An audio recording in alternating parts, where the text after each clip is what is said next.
Hello everyone, welcome back to the Techlog YouTube channel. Today for this video of Techlog, I will be showing you how to change AOL password. So first thing is you open a Google browser in your PC or laptop and click open new tab. There on the search bar you type in aol.com and press enter. This will open the official web page of AOL. Now once you're at the official web page, first thing is you need to get logged in. Now that you are logged in into the account, what you need to do over here is you need to go to the profile name of yours. Tap on your profile name and there you click that. This will direct you to the personal info account section. Here on the menu section, you need to go to the account security. Click that.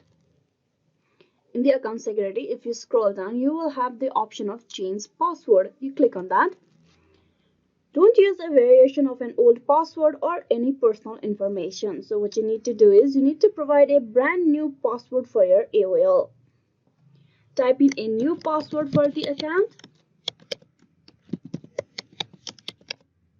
and then click on continue.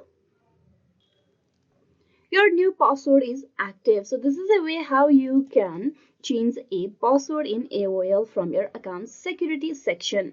Hope this video was useful. Please like and subscribe the Techlog YouTube channel. Thank you for watching till the very end.